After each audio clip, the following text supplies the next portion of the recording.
ओम त्र्यंबकं यजामहे सुगंधिं पुष्टिवर्धनम् उर्वारुकमिव वंदनान् मृत्युर्मुक्षये मामृतात्। ओम नमः शिवाय। दोस्तों, भगवान शिव को श्रावण मास अत्यंत प्रिय माना जाता है।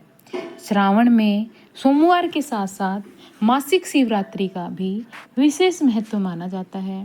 शिवरात्रि के दिन व्रत, रात्रि जागरण, शिवलिंग का अभिषेक और बेल पत्र अर्पण करने की परंपरा मानी जाती है।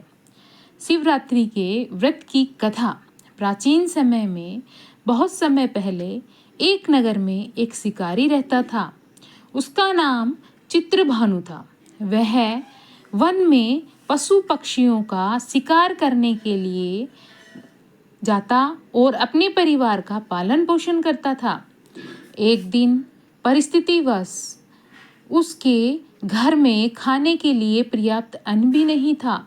परिवार की चिंता में वह सुबह सुबह धनुष बाण लेकर जंगल की ओर निकल पड़ा। दिन भर जंगल में घूमने के बाद उसे कोई भी शिकार नहीं मिला। सूर्य अस्त होने लगा, जंगल में अंधेरा छाने लगा। शिकारी ने सोचा, यदि आज भी शिकार नहीं मिला तो मेरे परिवार का क्या होगा। वह जंगल में आगे बढ़ता गया। रात का समय होने लगा। जंगली जानवरों का भय भी था।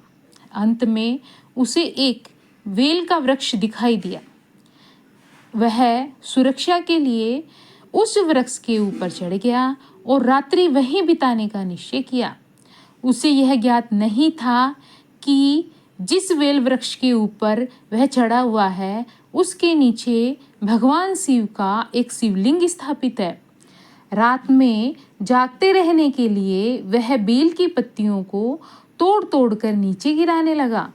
वे बेलपत्र सीधे शिवलिंग पर गिरते जा रहे थे। इस प्रकार अनजाने में ही उसने भगवान शिव को बेलपत्र अर्पित कर दिए। रात्रि के प्रथम पहर बीत जाने के बाद शिकारी को नींद आने लगी।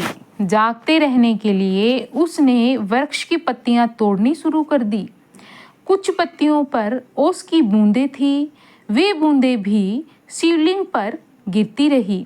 इस प्रकार वह अनजाने में जल अभिषेक और बेलपत्र अर्पित करता चला गया। इस प्रकार रात्रि का दूसरा पहर आया और रात्रि और भी गहरी होने लगी। शिकारी भूखा था, इसीलिए उसने उस रात कुछ नहीं खाया हुआ था और वह पूरी रात जागता रहा और उसके बार बार बेलपत्र तोड़कर नीचे गिराते रहने के कारण उसका उपवास और जागरण भी हो गया।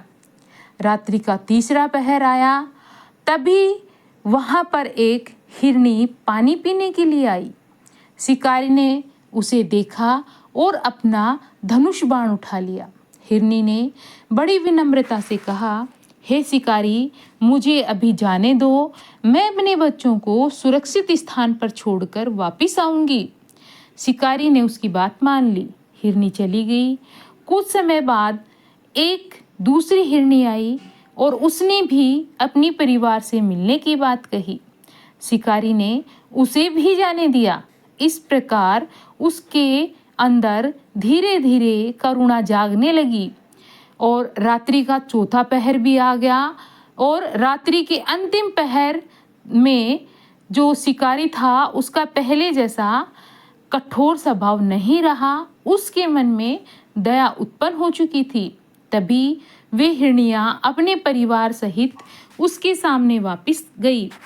शिकारी ने उनके सत्य और साहस को देखा और उससे प्रभावित हुआ। उसने अपना धनुष नीचे रख दिया। उसके मन में विचार आया कि जिस जीवन को बचाने के लिए ये प्राणी अपना वचन निभाकर वापस आए हैं, मैं ऐसे जीवों की हत्या कैसे कर सकता हूँ।